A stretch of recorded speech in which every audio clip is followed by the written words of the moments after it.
ओम अज्ञानतिमिरान्धस्य ज्ञानाञ्जनशलाकया चक्षुरुन्मीलितं येन तस्मै श्रीगुरवे नमः।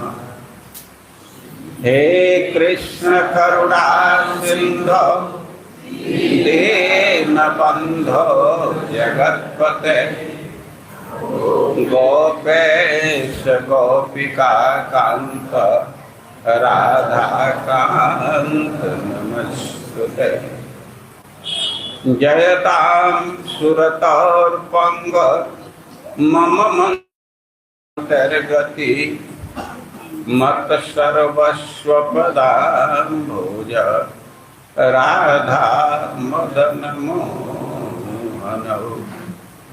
तप्त कांचन गौरांगी राधे वृंदावनेश्वरी वृषभानुसुते देवी प्रणमामि हरिप्रिय। नमो महावदान्याय कृष्ण प्रेम प्रदायते कृष्णाय कृष्ण चैतन्य नाम्ने गौरसिते नमः। श्री चैतन्य मनोभीष्टं स्थापितं येन भूतले सोऽयं रूपः कदा मह्यं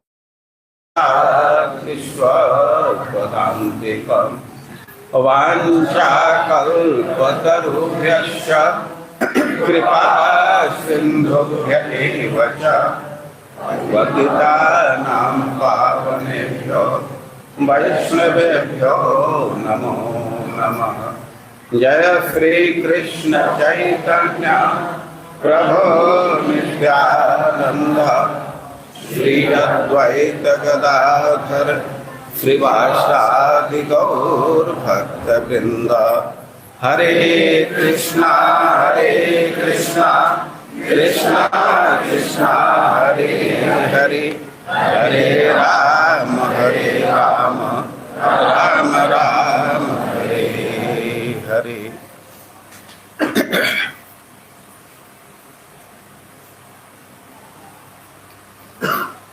हम लोग भगवान राम के विषय में सुन रहे हैं। भगवान राम के लीला में उनका वनवास काल बहुत महत्वपूर्ण है। भगवान वन में गए तो चित्रकूट में अत्रि ऋषि के आश्रम पर गए, लेकिन इसके बाद वे आगे बढ़े।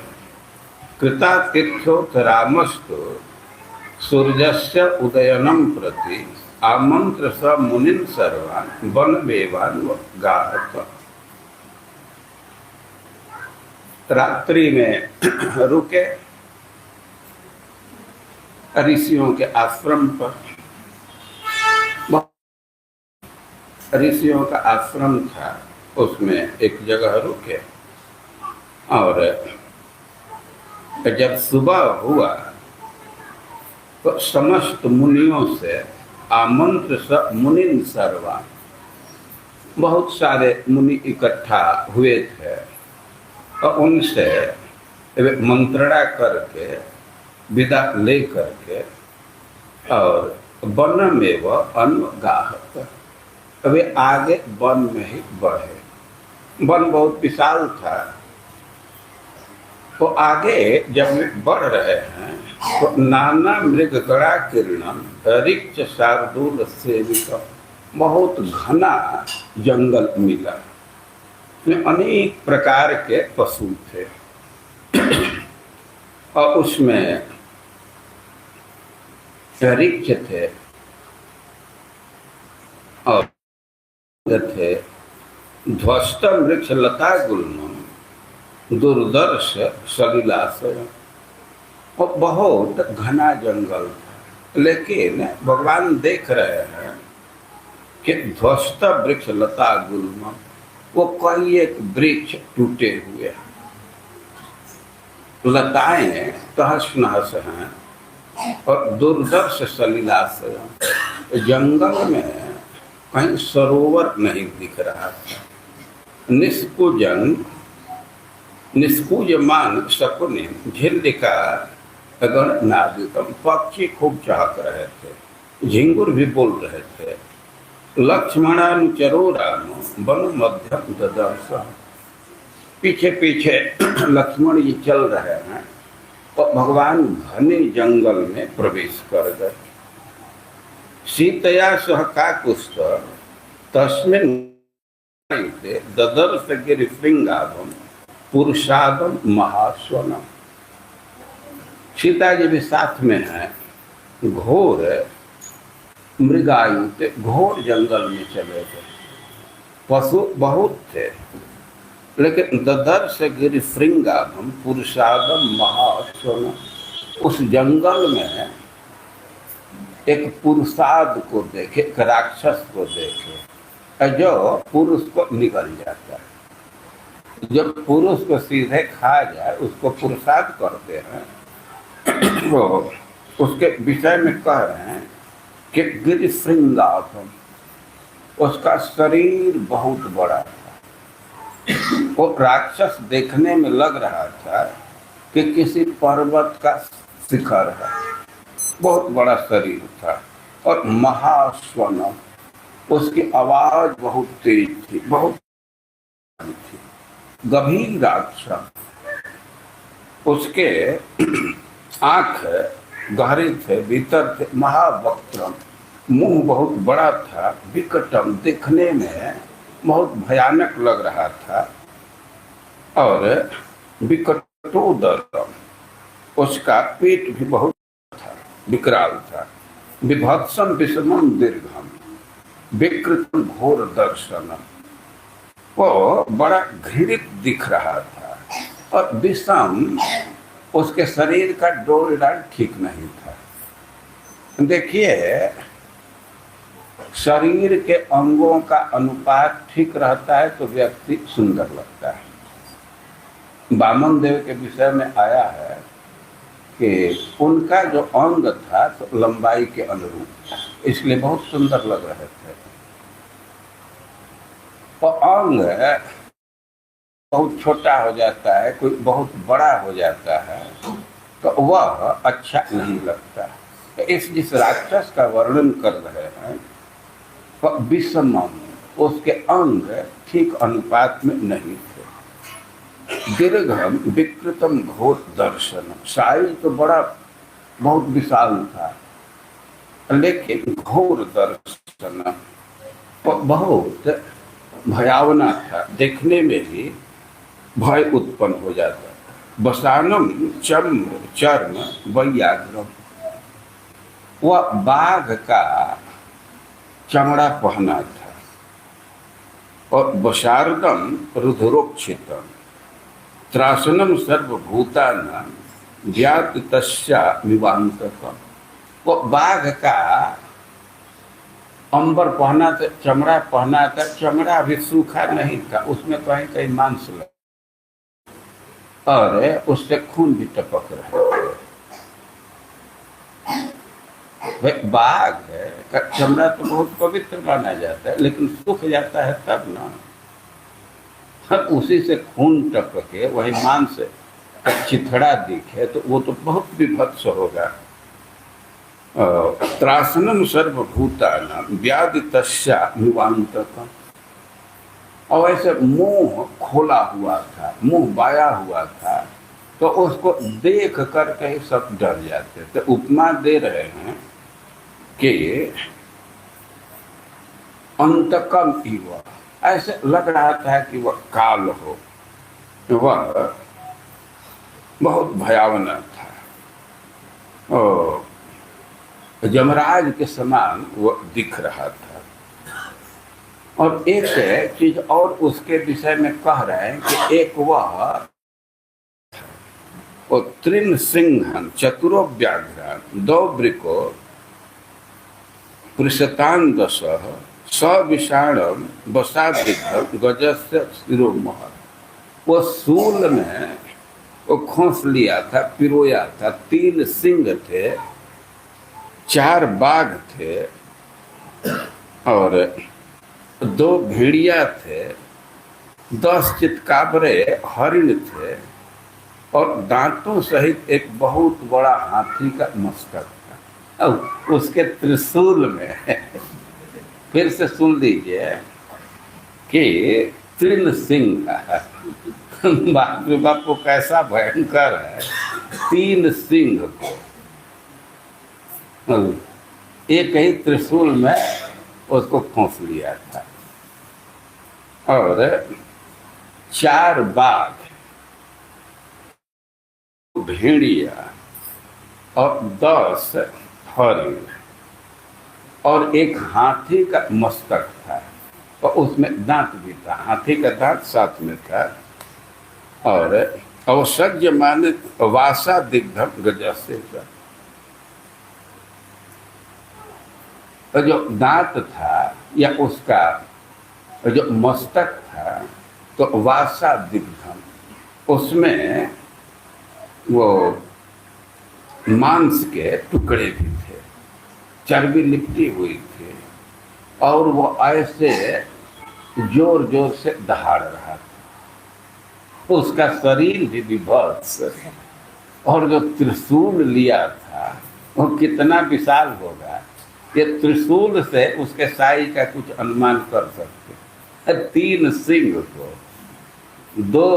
4 बाघ को, 2 भेड़िया को, 10 हरिण को और ऊपर से एक हाथी का मस्तक, ऐसे त्रिशूल में सूल में वो पिरो करके और हकड़ रहा था, दहाड़ रहा था। सरामम लक्षणम चैव सीता दृष्ट्वा च मैथिलीं अव्यधावत् सुसंकृत प्रजा काल इवांतकम् सकृत्वा भैरवम नादम चालयन् मेदनी। भगवान जा रहे थे, सीता जी थे, लक्ष्मण थे। अब उनके देखते ही उनके तरफ दृष्टि पड़ी तो खूब हंकड़ने लगा। वो आवाज कर रहा था, चिल्ला रहा था, तो पृथ्वी कांप जा रही थी। अब इधर देखेंगे कि मृदंग बजाते हैं तो किताब उताब भी थोड़ा हिलने लगता है, पन्ना हिल जाता है।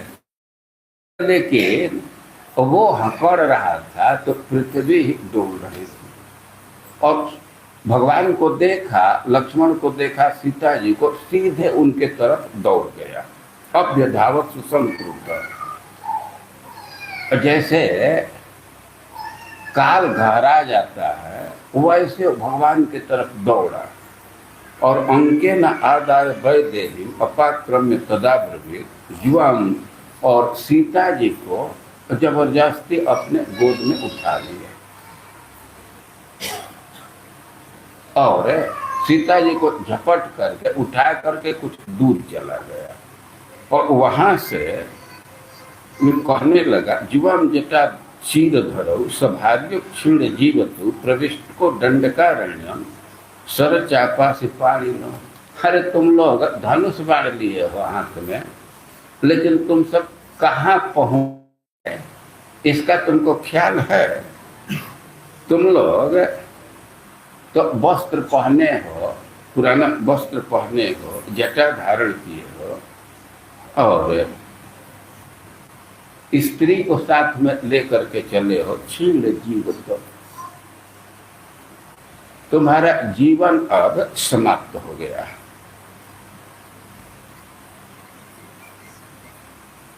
यहां तुम पहुंच आए तो यही समझो कि अब तुम्हारा जीवन तो खत्म है। इस दंडकारण्य में तुम लोग आ गया और इसके बाद आक्षेप करने लगा। कथम तापसयोर्वाम जब वासव प्रमदयास।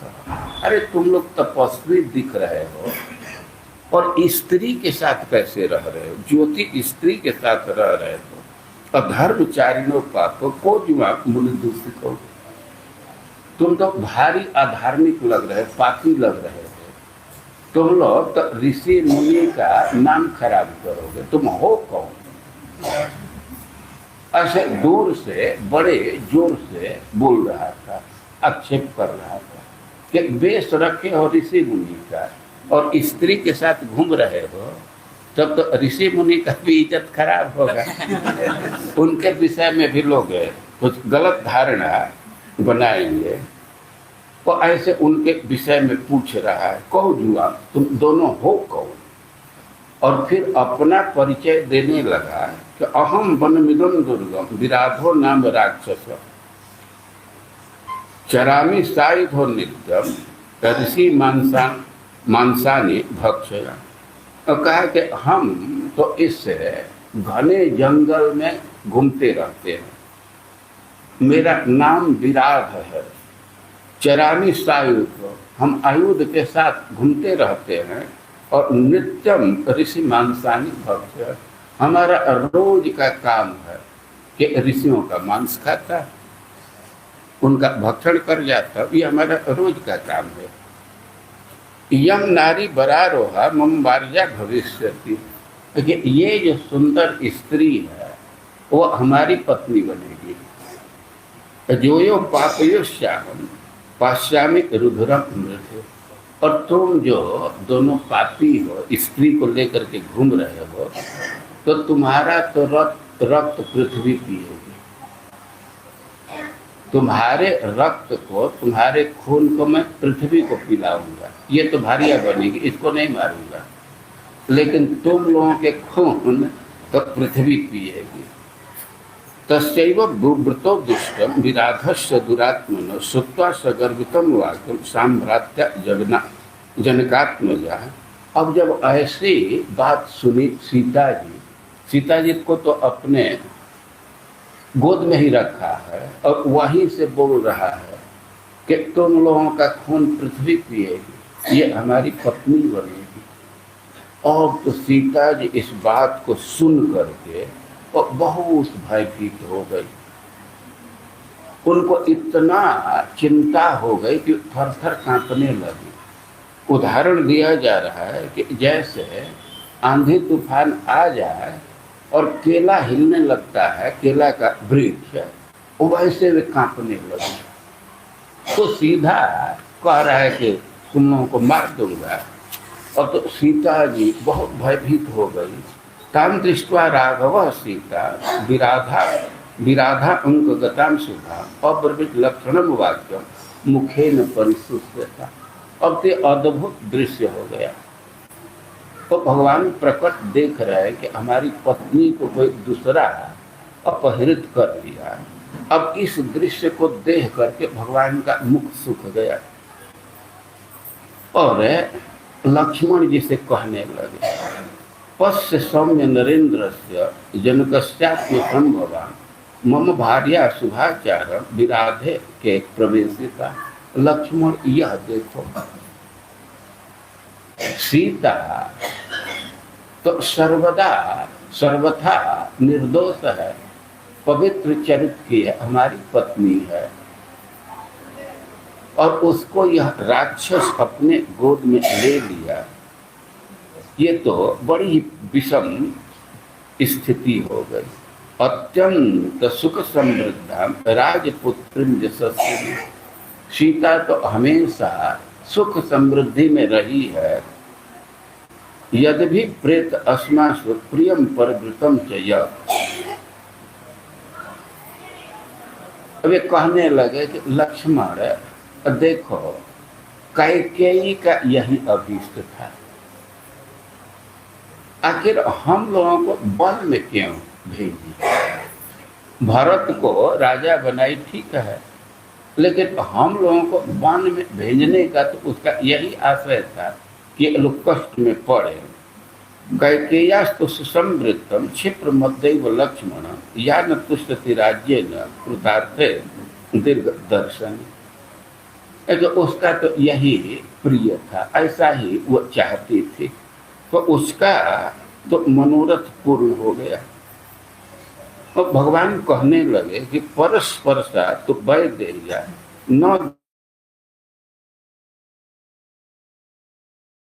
नहीं।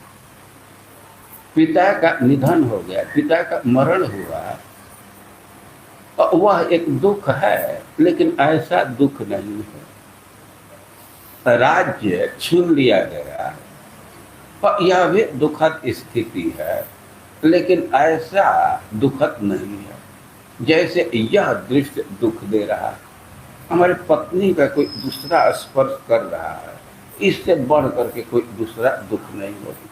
इति ब्रुवति काकुत्स्थो तो वास्तु शोक परिप्लुत।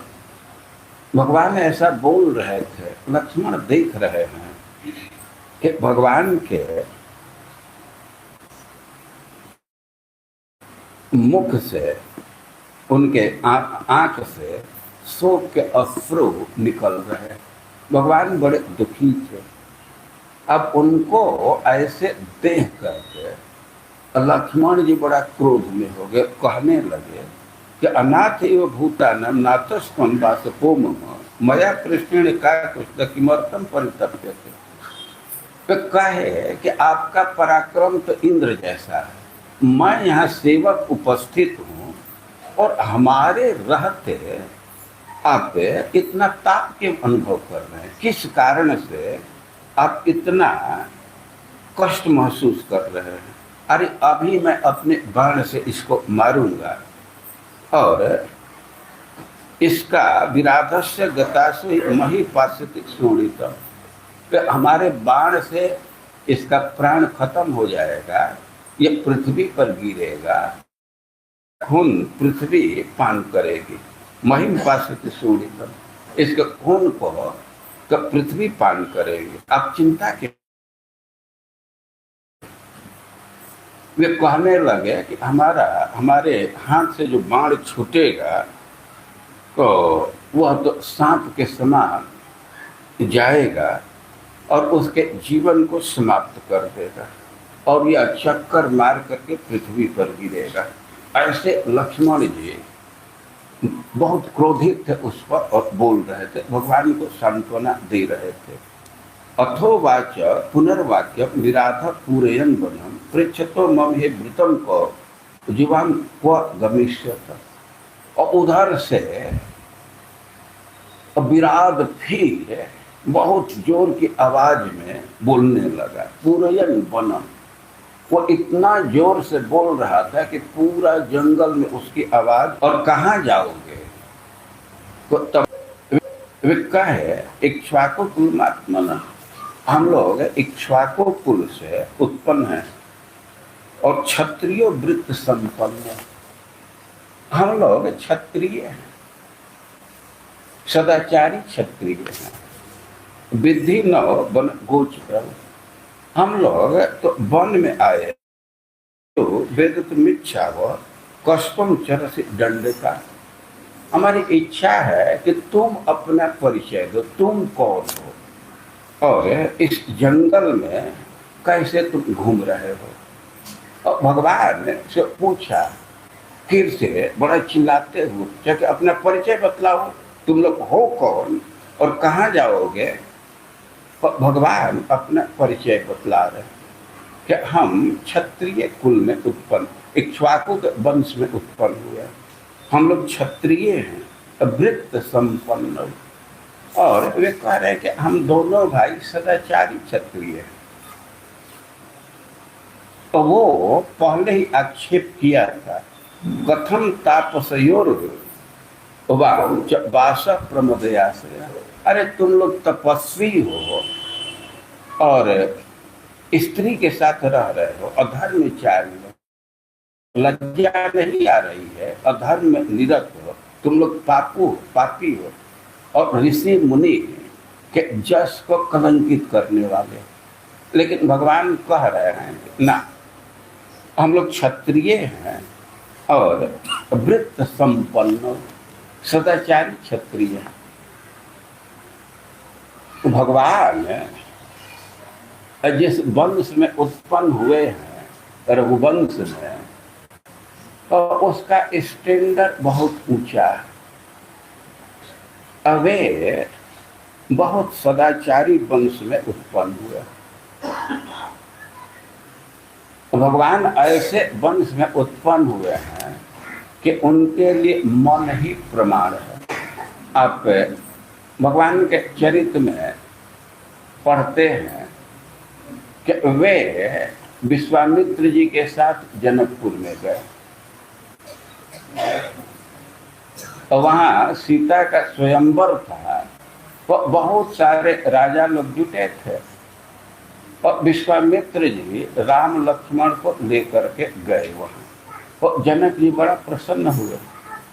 जनक जी कोई निमंत्रण नहीं दिए थे, लेकिन जब ये पहुंच गए तो वे बहुत प्रसन्न हुए और जनक जी विश्वामित्र जी से पूछे कि इतना तेजस्वी लड़के हैं, ये ब्राह्मण के लड़के हैं कि क्षत्रिय हैं? उनका सत्कार किया गया तो बैठे, विश्वामित्र जी भी बैठे और नीचे राम लक्ष्मण भी बैठे। लेकिन लक्ष्मण जी की इच्छा हो रही थी कि थोड़ा हम लोग घूम लें, थोड़ा यहाँ के नगर का दर्शन कर लें। लेकिन अब भगवान वही है, बड़े भाई हैं तो कुछ कह नहीं रहे थे और गुरु जी हैं तो कुछ स्कूटी खड़ी है, पुलिस आ रही है। बोलिए। तो एक स्कूटी है 7750 स्कूटी है, उसको हटा दीजिए। पुलिस उठाने आ गई है, कोई पड़ोसी ने FIR कर दी। 7750 फिर से बोल दीजिए माइक में। Scooty number 7750। हरे कृष्ण। यहाँ का नहीं है क्या? कोई ये जा रहे हैं? ठीक है। हम ये कह रहे थे, जब राम लक्ष्मण वहाँ पहुँचे और लक्ष्मण जी की प्रबल इच्छा थी, राम की भी इच्छा थी, लेकिन वे डायरेक्ट अपनी इच्छा प्रकट नहीं किया। हम लोगों के यहाँ एक कहावत है कि लड़का के बहाने लड़कोरियो आराम हो जाता है। किसी स्त्री को छोटा बच्चा है तब उसको दूध पिलाने के नाम पर वो भी कुछ आराम कर लेती है। भगवान कहने लगे कि नाथ लखनपुर देखन चाही, प्रभु सकोच रस प्रकट न कहानी। कहेंगे गुरु जी ये लक्ष्मण पुरु देखन चाहिए, नगर का दर्शन करना चाहता है, लेकिन संकोच बस कह नहीं रहा। और आपकी आज्ञा हो तो हम इसको घुमा लाएं। तो गुरु जी कहे कि ठीक है, जाओ तुम लोग घूम करके आ जाओ। तो दोनों निकले तो बहुत सुंदर सुंदर दृश्य था। तो बागीचा में चले गए, उसी समय नूपुर की ध्वनि सुनाई दे रही थी। सीता जी अपने सखियों के साथ वहां आ रही, जे भी भगवान की दृष्टि पड़ी तो वे अब वहां से अपने दृष्टि को हटा नहीं पा रहे थे। बहुत देर तक तो उधर देखते रहे, उनका मन भी क्षुब्ध हो गया। तो अब अवसर पा करके इस बात को उचित समझ करके अपने भाव को लक्ष्मण जी से प्रकट करने लगे। तो कहने लगे कि तात जनक तनया यह सोई, धनुष यज्ञ जही कारण होई। लक्ष्मण जी को दिखा करके कह रहे कि लक्ष्मण देखो, यही जनक की बेटी है, इसी के विवाह के लिए ये धनुष यज्ञ का आयोजन है। पूजन गौर सखी लय आई, करत प्रकाश फिरही फुलवाई। वो अपने सखियों के साथ गौरी जी के पूजन के लिए आई है और जिधर जा रही है तो उधर उसकी शांति से प्रकाश फैल रहा है। जास बुलो की अलौकिक शोभा, सहज पुनीत मोर मन शोभा। उसके सुंदर रूप को देख करके उसके सौंदर्य को देख करके हमारे पवित्र मन में भी क्षोभ उत्पन्न हो रहा है। तो सो सब कारण जान विधाता, फर्क है सुबह अंग सुनो भ्राता। तो कहे कि क्यों हमारे मन में क्षोभ हो रहा है। अब ये सब तो विधाता का विधान है, वे लेखा जोखा जान रहे होंगे। लेकिन एक चीज प्रकट दिख रहा है कि फर्क है सुबह अंग सुनो भ्राता। हमारे जैसे अंग फड़क रहे, दाहिने अंग फड़क रहे तो शुभ सूचना दे रहे हैं। और वहाँ भगवान बोल रहे हैं कि रघुवंशिन हकर सहज स्वभाव मन कुपंत पग धरई निकाल। वे कह रहे हैं कि जो रघुवंश में उत्पन्न हुए और उनका तो सहज स्वभाव है कि पाप की प्रवृत्ति नहीं होती। तो जो धर्म से हट करके पंथ है तो उस पर तो अपना वे पैर नहीं रखते। मोह अतिशय प्रतीति मन के भी जय सपने हो पर नारी न हेरी। भगवान कह रहे हैं कि हमें अपने मन पर विश्वास है कि दूसरे के स्त्री को यह सपने में भी नहीं देख सकता, उसके विषय में चिंतन नहीं कर सकता। जिनके लहई न रिपुर न पीठी नहीं पावही परतीय मन डीठी। कि ऐसे बहुत कम लोग हैं जिसका मन दूसरे स्त्री पर न जाए स्वप्न में भी, और जो युद्ध से विरत न हो, शत्रु को पीठ न दिखावे, तो ऐसे बहुत कम लोग हैं। मंगल लहई जिनके नाही ते नरवर थोड़े जगमाही। और कोई कुछ मांगने के लिए चला जाए तो वहाँ से नाही नहीं मिलता। तो ऐसे लोग बहुत कम हैं और वैसे लोगों में रघुवंशी लोग हैं। तो भगवान अपने मन के विषय में कह रहे हैं, अपने वंश के विषय में कह रहे हैं कि पाप के तरफ प्रवृत्ति नहीं है। और इसी बात को भगवान यहाँ कह रहे वृत्त संपन्न। वो तो सीधे आक्षेप कर दिया था, तुम दोनों पापी हो, अधार्मिक हो। लेकिन भगवान कह रहे हैं कि ना, हम लोग वृत्त संपन्न ऐसे कुल में उत्पन्न हुए हैं कि सदाचारी हैं और हम तुम्हारा परिचय जानना चाहते हैं। तो विराध वहीं से बोलने लगा। तमुवाच विराधस्तु रामम सत्य पराक्रमम हंत वक्ष्यामि ते राजन निबोधा मम राघव। हम परिचय अपना बोल रहे हैं, तुम सुनो। पुत्र किल जवस्याहम, हम जव के पुत्र हैं। और माता मत सतहृदा, और सतहृदा हमारी माँ का नाम है। विराध इसी ममाहु पृथिव्यम सब राक्षसा। और पृथ्वी के जितने राक्षस हैं तो हमको विराध कहते हैं। तपसा चारि संप्राप्ता ब्राह्मणो ही प्रसादजा शस्त्रेण अबध्यता लोके अच्छेद्या अभेदत्व मेव च। कहे कि मैं तपस्या किया, पहले तपस्या किया और तपस्या से ब्रह्मा जी प्रसन्न हुए और वे हमको वर दिए कि शस्त्रेण अबध्यता, कोई भी शस्त्र के द्वारा हमारा वध नहीं कर सकता।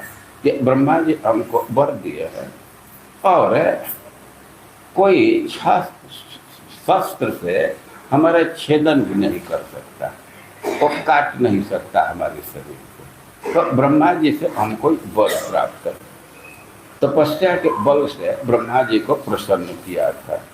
उत्सृज्य प्रमदा एनम अनपेक्षो यथागतम त्वरमाणो पलायिता न त्वं जीवितम आदत। तो कहा कि देखो, हम तुम लोगों को एक बात कह रहे हैं कि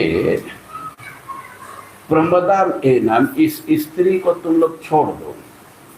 उत्सृज्य और अनपेक्ष, तो कहे कि फिर त्याग दिया तो ये अपेक्षा नहीं रखना चाहिए कि फिर हम इसको प्राप्त कर लेंगे। अब त्याग दो और सदा के लिए त्याग दो, और जिधर से तुम लोग आए हो उधर ही लौट जाओ, वहां से भाग जाओ। न तुम जीवितम आदत। अब उधर यदि भागते नहीं हो तो तुमको जीवन नहीं मिलेगा, तो यहीं मर जाओगे, मार दिए जाओगे। तम राम प्रत्युवाचेगम कोप संरक्त लोचन राक्षसम विकृताकारम विराधम पाप चेतसम। अब भगवान को बहुत क्रोध आ गया। कोप संरक्त लोचन, भगवान के आंख क्रोध के मारे लाल लाल हो गए। और वो राक्षस तो बहुत भयंकर था, पाप चेतसा। सीता जी के प्रति उसकी बुरी भावना थी, उसके चेत में मन में अधर्म था। तो उसको कहे छद्र धिक्पाम हीनार्थम मृत्यु मनवेश से द्रोह। अरे धिक्कार है तुमको, और तुम छोटे उद्देश्य से अपना मृत्यु का ही अन्वेषण कर रहे हो। रणे प्राप्त से संतिष्ठ न में जीवन मुमोक्षते।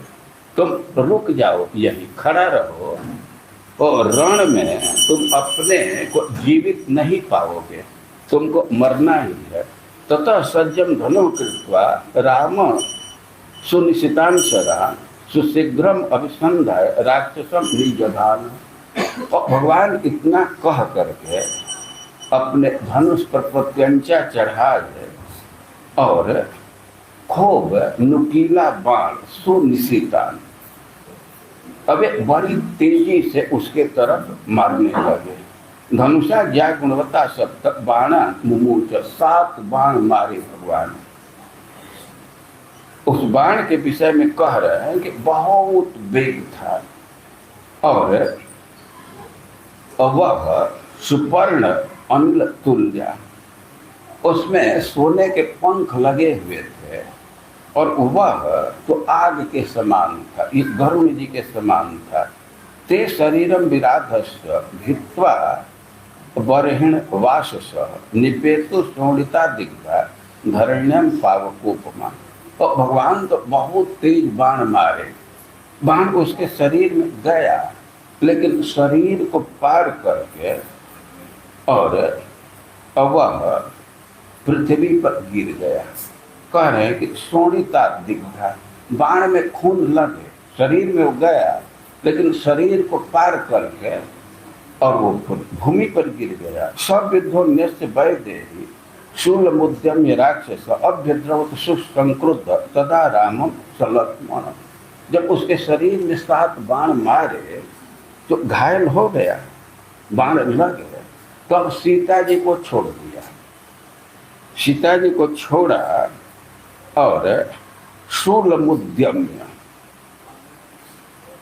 शूल लिया था हाथ में, उसको उठाया और अभ्यद्रवत बड़ी तेजी के साथ दौड़ा। सुसंक्रुद्ध, भगवान चैलेंज किए कि तुमको मार देंगे, तो बड़ा वो क्रोध में हो गया और राम और लक्ष्मण के तरफ दौड़ा, सीता जी को छोड़ दिया। सविनद्य महानादम शूलम शक्र ध्वजोपम प्रगृह्या शोभत तथा व्यातानन इवांतक। तो हाथ में वो शूल लिया था तो ऐसा लग रहा था कि इंद्र का झंडा हो, और बहुत तेज आवाज किया, जोर से आवाज किया, हकड़ा, और मुंह खोला हुआ था, मुंह बाया था, तो एकदम वह काल के समान लग रहा था। अततो भ्रातरो दीप्तम सर्वर्षम बबर्षतु। वो शूल लेकर के दौड़ा तो दोनों भाई अब उस पर बाण चलाने लगे और उसके शूल को काट दिए। सप्रहस्य महारौद्र स्थित्वा जिम्रत राक्षस जिम्ब्रमाण से ते बाण काया निष्पेतु दासुका। और भी बाण मारे थे, उसके शरीर में लगे थे, लेकिन उसके पास विद्या थी, वर का प्रभाव था, तो ऐसे अंगड़ाई लेने लगा। अंगड़ाई लिया, उतने से जो भी बाण उसके शरीर में लगे थे वो सब गिर गए। स्पर्शा तो वरदाने न प्राणन संदग्ध राक्षस। और ब्रह्मा जी का वर प्राप्त था, और राम लक्ष्मण वर बाण मारे, लेकिन फिर भी वे अपने प्राण को संजो करके रखा वर के प्रभाव से। और विराधा शूल्य मुद्यम्य राघव अभ्यधावत, और फिर से वो दौड़ा। शूल तो उसका बहुत भयंकर था, वज्र के समान था, और अग्नि के समान प्रज्वलित था। लेकिन भगवान 2 बाण उस पर चलाए और उसके शूल को वहीं काट दिए। रामो शस्त्र वितांबर, भगवान तो शस्त्रधारियों में सबसे श्रेष्ठ है। तद राम विषके छिन्नम शूलम तस्या पतत हुई। भगवान बाण मारे तो उसका शूल गिर गया। और पपात असना छिन्नम मेरे रिव शिलातलम, और वह शूल वज्र से छिन्न भिन्न हुए मेरु के शिलाखंड की भांति पृथ्वी पर गिर पड़ा। वह शूल बहुत भारी था, बहुत बड़ा था। वो गिरा तो उदाहरण दे रहे हैं कि जैसे इंद्र पर्वतों को काट दिए, वज्र चलाने से जैसे पर्वत गिर जाता है, उसका शिखर गिर जाता है, तो वैसे वह शूल पृथ्वी पर गिरा। तो खड्गो क्षिप्र मुद्यम्य कृष्ण सर्पा विबोध्यतो तूर्णम आपेत तु तस्य तदा प्रहरतांबर। फिर तो दोनों भाई शीघ्र ही काले सर्प के समान 2 तलवारें लेकर तुरंत उस पर टूट पड़े और तत्काल बलपूर्वक प्रहार करने लगे। और स्थिति को समझना चाहिए, वो शूल लेकर के दौड़ा है और भगवान उसके शूल को काट दिए। अब इसके बाद दोनों भाई तलवार लिए और तलवार लेकर के उसके तरफ दौड़े। और उस पर ये लोग प्रहार कर रहे थे, लेकिन वे दोनों भाई को दोनों हाथ में उठा लिए, एक हाथ में राम को, एक हाथ में लक्ष्मण को। और